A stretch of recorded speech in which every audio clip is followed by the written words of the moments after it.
इस हिंसा को किस तरह से देखते हैं आप? देखिए, इस हिंसा के पीछे हमने 2.5 वर्ष पहले, वैसे तो वर्षों से चला हुआ मेवात में गो हत्या अभियान रोकने का काम आचार्य योगेंद्र जी महाराज के नेतृत्व में शुरू किया। जब हम वहाँ लोग गए तो 2000 गायें रोज कटती थी। वहाँ के जो बजरंग दल के, RSS के या हिंदू समाज के लोगों ने कहा भाई इस कलंक को मिटाएंगे।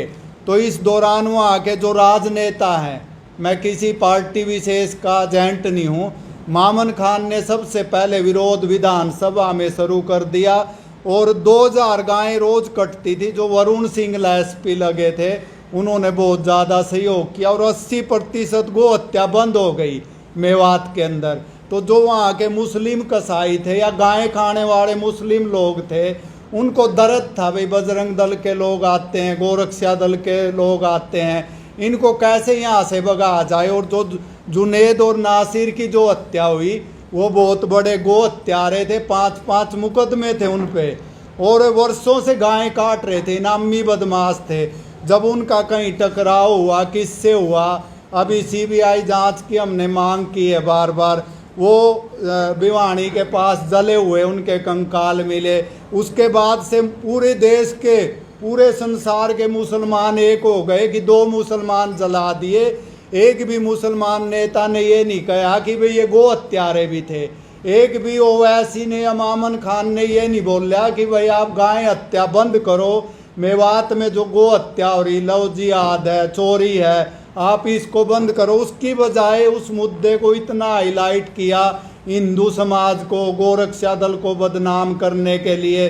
और उसी के कारण ये 31 जुलाई को जो घटना हुई है, इसमें अगर आप NIA जांच कराएंगे, लगभग 80 से 90% गो हत्या करने वाले कसाई मिलेंगे। मामन खान का इसमें पूरा हाथ मिलेगा। अगर मामन खान को गिरफ्तार किया जाए और NIA से जांच हो, दूध का दूध, पानी का पानी आ जाएगा। क्योंकि वहाँ के जो गो हत्यारे मुसलमान हैं वो चाहते हैं कि यहाँ हिंदू समाज ना आए, क्योंकि 100 गांव हिंदूहीन हो गए हैं। हम धरातल पे वहाँ काम कर रहे हैं आचार्य जी के नेतृत्व में, योगेंद्र जी के, और सैकड़ों संगठन लगे हुए हैं, हजारों युवा बच्चे लगे हुए हैं। हमारा काम वहाँ अराजकता फैलाना नहीं है। लेकिन जो हरियाणा सरकार है, माननीय, मैंने प्रधानमंत्री जी से भी निवेदन किया कि भाई आप खट्टर साहब को हटाओ, क्योंकि खट्टर साहब की वजह से हरियाणा में बार बार आंदोलन होते हैं। ये इतनी बड़ी दुर्घटना हुई हिंदुओं पर, जिस तरह से मेवात में अत्याचार हुए, दुकानें लूट ली गई, महिलाओं से अभद्रता की गई है। हम उस चीज़ के सारा लाइव भी देख रहे थे कुछ टाइम तक, क्योंकि हमारे लोग भी उसमें गए हुए थे। तो इसलिए मैं निवेदन करना चाहता हूँ गृह मंत्री जी से कम 3 कंपनियाँ वहाँ लगाई जाए, NIA से जांच होनी चाहिए और कम से कम 1000 पुलिसकर्मी वहाँ रहने चाहिए। तभी जो मेवात है, नू जिला, वो मिनी पाकिस्तान बनने से बच सकता है। नहीं तो आने वाला जो समय है वो बहुत ख़तरनाक है। जिस तरह से वहाँ बांग्लादेशी पकड़े गए हैं और बहुत सारी चीज़ें मिली हैं, यहाँ सारी चीज़ें बोली नहीं जा सकती। सर, एक छोटा सा सवाल हो रहा चाहिए जी। हाँ जी। जो एनकाउंटर पुलिस ने वहाँ किए हैं, जो सामने, हाँ जी, उनको किस तरह से? अभी एनकाउंटर नहीं हुए, उनके पैरों में गोली मारी है पकड़ने के लिए, क्योंकि वो अपराधी है, गो हत्या में शामिल है।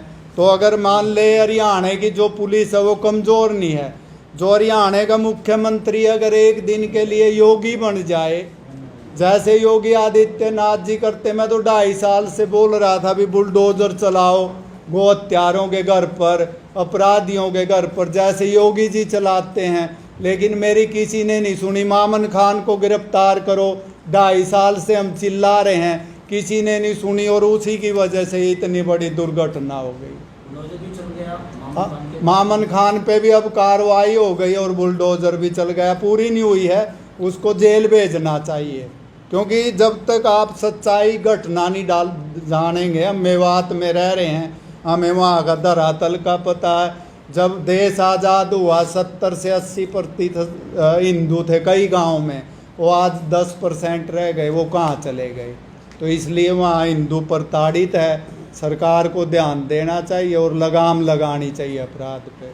पूरा नाम बताएंगे? आचार्य आजाद सिंह आर्य, उपाध्यक्ष गोरक्षा दल हरियाणा।